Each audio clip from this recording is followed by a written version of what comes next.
Okay, so after experimenting, lots of trial and error, I found what works the best is this silicone mat. If you don't have that, you can just line your baking sheet with parchment paper.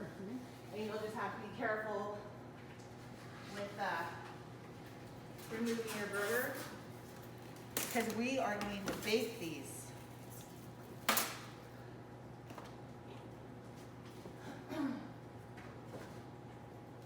Okay, so basically, I use this scoop, but you can use your hand or measure it however you want. I do an overflowing scoop, I put it in here, and then press. If you don't have one of these rings, you can use like a mason jar ring or a top, any kind of little lid, or you can just form them with your hands, not a big deal. Okay, and that's what we're doing. And this makes like over 20.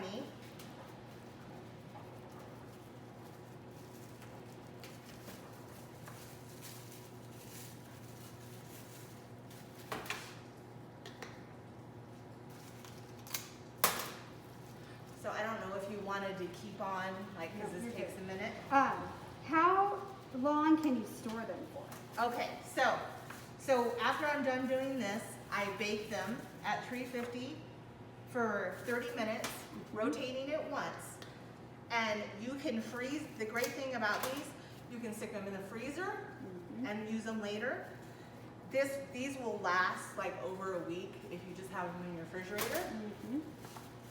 And what I do to serve them is that I just have all my baked off burger patties. I take a little bit of olive oil and sear it in a pan for like a couple minutes on each side, and that's how I serve it.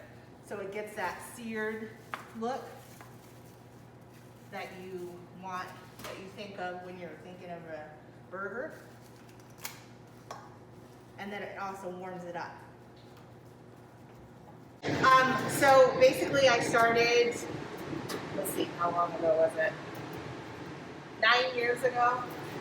And I was having super health issues.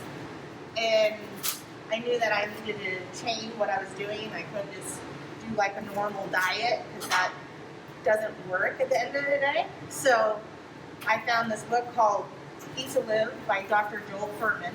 And he basically put his patients on like this crazy strict vegan diet where you're eating 2 pounds of raw vegetables, 2 pounds of cooked vegetables, a little bit of beans, seeds. And I was like, okay, Doubting Thomas, I'm gonna try it for a month. And I lost 29 pounds the first month. And I was like, I got the flu. So I'm like, I'll do it another month. And I lost another 29 pounds. And so I just decided to keep on that. And basically, it made me go and recreate things in the kitchen. And so just like, I always loved being in the kitchen, but it was different. Like having culinary experiences, where you can visit anywhere in the world, basically in your kitchen. And that's the part that I love about it. And then I found this vegan chef that was doing workshops where you could get certified up in Portland, of course, because Portland's like the food mecca. And I went up there, and I continue to go up there several times, and took his teacher program too on top of that, all the while still, experimenting in the kitchen and losing weight. Basically, I lost 165 pounds, and I went on to becoming his assistant in some of his training workshops. So I went to Hawaii for one of them. I did Portland. So it was a really cool experience. And then I started working for a little cafe called Leap of Taste here on Main Street. And I worked there until I outgrew that place, and then I decided to be the only crazy person in Cleveland Falls to create a vegan restaurant. and I've been open over a year and a half now. So it's what I love to do. So I'm sure I'll be the old crone in the kitchen back where someone will shove me back there to peel potatoes or something. And I do this for 15 minutes and then I rotate it.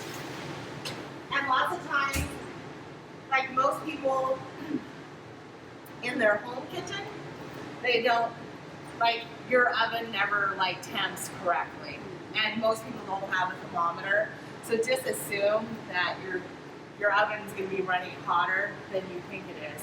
So just check it, and you know, they'll turn brown, a little bit brown, and you want it where they become firm. So, all right. So I have like a routine that I've streamlined, you know, throughout the time. So I'll warm this up for you. You guys want to try my Lebanese red lentil soup? Yes, please.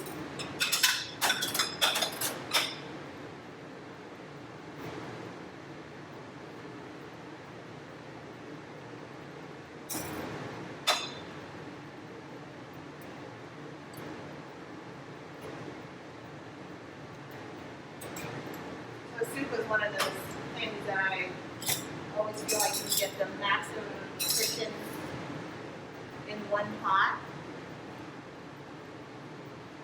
There you go. Hot. Careful. There you go. Ladies can rotate.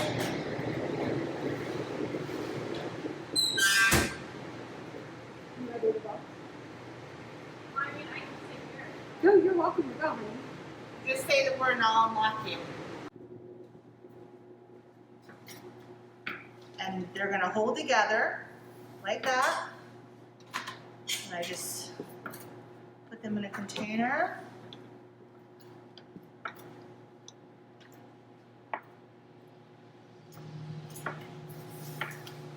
There's your burgers. So you can freeze these.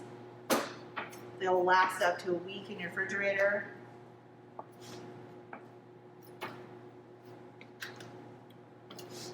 You want one?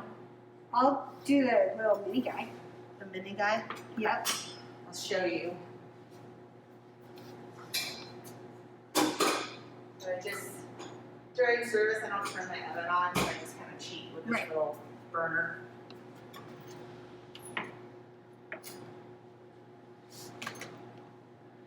So I make my own ketchup. It has pomegranate molasses in it. It's just easy access. Do you want just the burger part, or do you want the whole I want the whole shebang, please. shebang?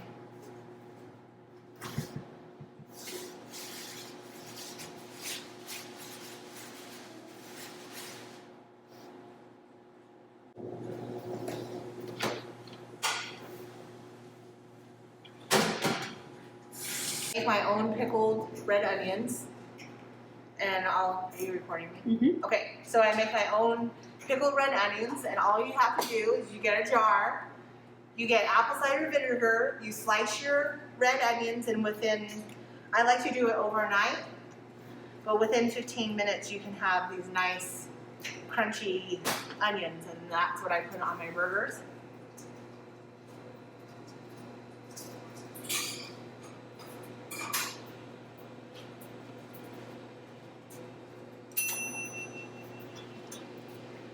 I make my own ketchup, pomegranate ketchup. Just put a little bit on there. Vegan mayo.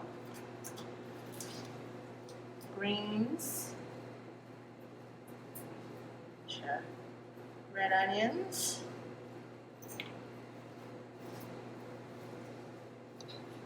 And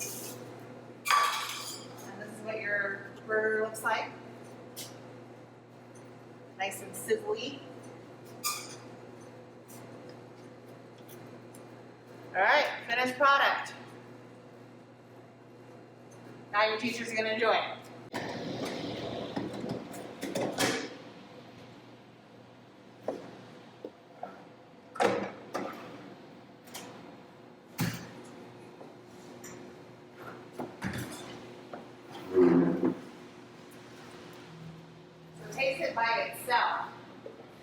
Because it's a smaller one, it's going to be a little bit crunchier.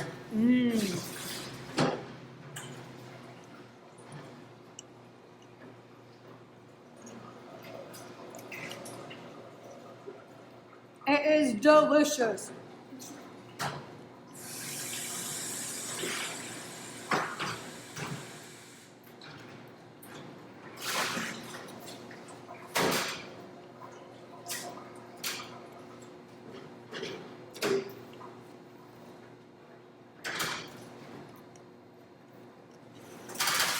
Like I said, it's crunchier than normal.